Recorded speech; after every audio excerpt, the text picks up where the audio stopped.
শুধুমাত্র আলু দিয়ে যে এত টেস্টি কুরকুরে একটা নাস্তা বানানো যায়, সন্ধ্যের স্ন্যাক্সও এটা খুব ভালো লাগে। তো বন্ধুরা, আপনারা না খেলে বুঝতে পারবেন না আলু দিয়ে এত সুন্দর একটা রেসিপি বানানো যায়। খুব সহজেই এটা কিন্তু বানানো যায়, আর এটা খেতে অসাধারণ লাগে। একবার না খেলে বুঝবেন না এর স্বাদ কতটা। তো নমস্কার বন্ধুরা, মনীষা রান্নাঘরে সবাইকে স্বাগত। প্রতিদিনের মতো আবারও নিয়ে চলে এলাম দারুণ একটা রেসিপি। আর এই রেসিপি দেখতে হলে অবশ্যই বন্ধুরা লাইক দিয়ে শুরু করুন। তো চলুন বন্ধুরা, এখন আমি রেসিপিটি শুরু করি। দেখে নেওয়া যাক এই রেসিপির জন্য কি লাগে। তো প্রথমে এখানে 4 পিস আলু নিয়েছি, আর এই রকম মিডিয়াম সাইজের আলু নিয়েছি। আপনারা আপনাদের প্রয়োজন মতো আলুটা নিয়ে নেবেন। আমি অল্প পরিমাণে করব, তার জন্য আমি আলুর পরিমাণটাও কম নিয়েছি। তো বন্ধুরা দেখুন, এখন আমি এই আলুগুলোর খোসাগুলো তুলে নেব। আর এই রেসিপিটা কিন্তু খুবই সুন্দর লাগে। আমি প্রথমেই আলুটাকে ধুয়ে রেখেছিলাম, তারপরে ধুয়ে আমি খোসাগুলো তুলে নিচ্ছি। আর এটা বানাতে খুব একটা বেশি মশলা বা বেশি উপকরণের প্রয়োজন হয় না, হাতের কাছে যেটা থাকে সেটা দিয়েই হয়ে যায়। তো মোটামুটি আলুগুলো পরিষ্কার করে নিলাম, আর এখন আমি কেটে নিচ্ছি। তো বন্ধুরা দেখুন, একটা আলুকে আমি এখানে 4 পিস করব। তো প্রথমে দেখুন এইভাবে করে আলুটা কেটে নিচ্ছি আর 4 পিস করে নিচ্ছি। এতে করে কিন্তু আলুটা ভালো লাগবে যখন এই রেসিপিটা পুরোপুরি তৈরি হবে।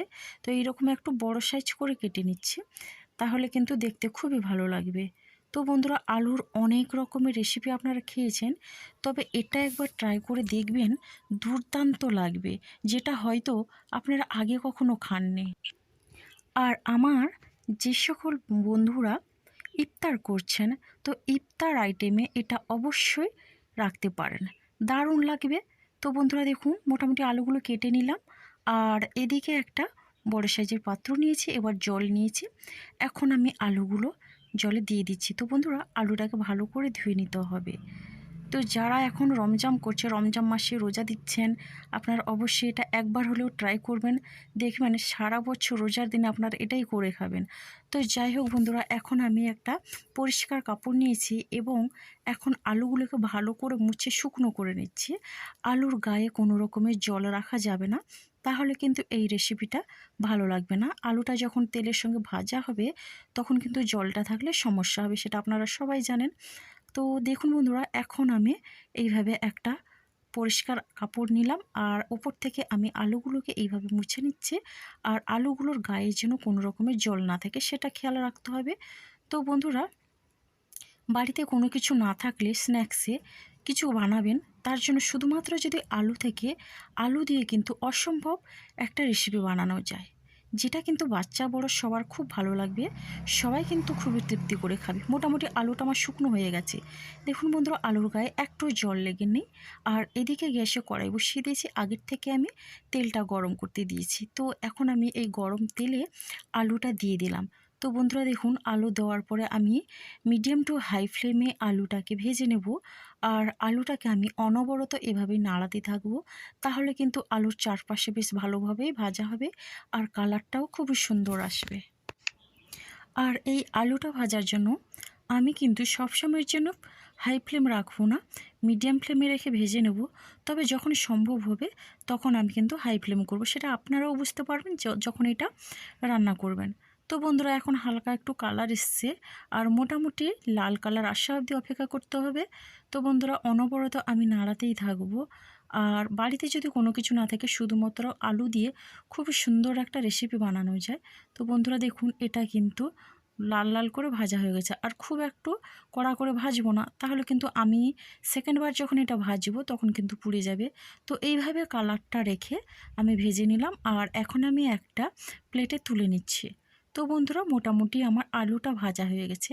আর দেখুন বন্ধুরা, আলুর কালারটা কিন্তু এইভাবে রেখেছি, অসম্ভব সুন্দর হয়েছে দেখতে। আর এই আলুটা কিন্তু সেদ্ধ হয়ে গেছে। এরপরে আমার একটা কাজ আছে, যেটা হচ্ছে আলুটাকে আমি একটু থেতো করে নেব। তো প্রথমে আমি একটা ছোট গ্লাস নিয়েছি, গ্লাসের সাহায্যে আমি এভাবে থেতো করে নিচ্ছি। আপনারা চাইলে এটা একটা ম্যাশার দিয়েও ম্যাশ করে নিতে পারেন। তো বন্ধুরা দেখুন, আলুটা সাবধানে কিন্তু এটা ম্যাশ করতে হবে, যদি এটা না ভাঙে। তো ভাঙলে কিন্তু খুবই ভালো হবে না। তো এইভাবে করে আমি সবগুলো করে নেব, আর এটা খুব সাবধানে করতে হবে। তো বন্ধুরা দেখুন, আমার কিন্তু পুরোপুরি এটা রেডি হয়ে গেল। তো কি সুন্দর লাগছে দেখুন বন্ধুরা, আপনারাও চেষ্টা করবেন এইভাবে করে বানাতে। তো বন্ধুরা এরপরে আমি এখানে কিছু মশলা অ্যাড করব। তো তার জন্য এখানে আমি নিয়েছি 1 চামচ পরিমাণে বেসন। তো বেসনটা দিলাম, আপনারা চাইলে এখানে ময়দাও দিতে পারেন। তো বেসন দেওয়ার পরে এখন আমি এখানে অ্যাড করছি স্বাদ অনুসারে লবণ। যেহেতু আমি আলুটা আগে যখন ভেজেছিলাম লবণ দিইনি, তো এখন আমি লবণটা অ্যাড করলাম। আর এখন দিয়ে দিচ্ছি জিরে গুঁড়ো। তো বন্ধুরা এখন জিরে গুঁড়ো দিয়ে দিচ্ছি হলুদের গুঁড়ো। এরপরে আমি দিয়ে দিচ্ছি লঙ্কার গুঁড়ো। তো লাল লঙ্কার গুঁড়োটা দিলাম। আর আপনারা চাইলে এখানে গোলমরিচের গুঁড়োটা ব্যবহার করতে পারেন। তো আমি গোলমরিচ দিব না। তো এখন আমি দিয়ে দিচ্ছি ধনেপাতা কুচি। আর এই ধনেপাতাটাকে আমরা বিদেশি ধনেপাতা বলি। তো বন্ধুরা যাই হোক, আমি এই উপকরণগুলো দিয়ে ভালো করে খুব সাবধানে এরা মিশিয়ে নিচ্ছি, যাতে আলুগুলো কিন্তু না ভেঙে যায়।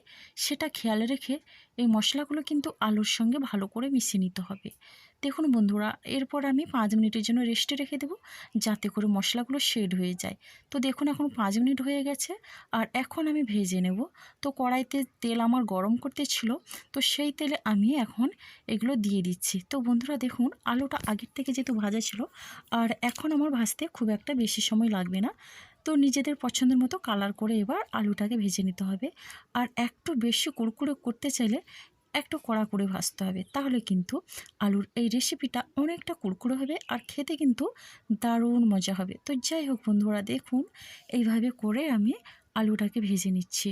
আর আপনারাও চেষ্টা করবেন একবার হলেও এই রেসিপিটি বানাতে।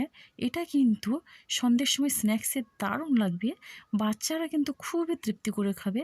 আর এই রকম রেসিপি থাকলে চায়ের সঙ্গে তো আর কোনো কিছুর প্রয়োজন হয় না। তো বন্ধুরা দেখুন, চায়ের আড্ডা বাড়াতে এই রকম ভেজে নেবেন। তো যাই হোক, আমি একটু লাল লাল করে ভেজে নিয়েছি। আর এই রকম ভেজে নিলে কিন্তু অসম্ভব সুন্দর হবে, দারুণ মজা।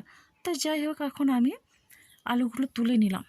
তো দেখুন, এর কালারটা দেখুন দুর্দান্ত হয়েছে। আর এটা দেখতে যতটা সুন্দর হয়েছে, খেতেও কিন্তু অসম্ভব সুন্দর হয়েছে। আর আপনারা এটা যে কোনো চাটনির সঙ্গে খেতে পারেন। তো আমার কাছে টমেটোর সস ছিল, আর এই সসটা কিন্তু আমার বাড়িতে বানানো। আপনারা যারা আমার রেগুলার ভিডিও দেখেন আপনারা অবশ্যই জানেন। তো বন্ধুরা দেখুন, অসম্ভব সুন্দর লাগলো। আর আমার এই রেসিপিটি যদি আপনাদের ভালো লেগে থাকে, তাহলে অবশ্যই লাইক, শেয়ার, কমেন্ট এবং সাবস্ক্রাইব করে আমার পাশে থাকবেন। তো বন্ধুরা আজকের রেসিপিটি আমার এই পর্যন্ত। আগামীকাল আসবো আবার একটা নতুন রেসিপি নিয়ে। আপনারা সবাই সুস্থ থাকুন, ভালো থাকুন। অসংখ্য ধন্যবাদ।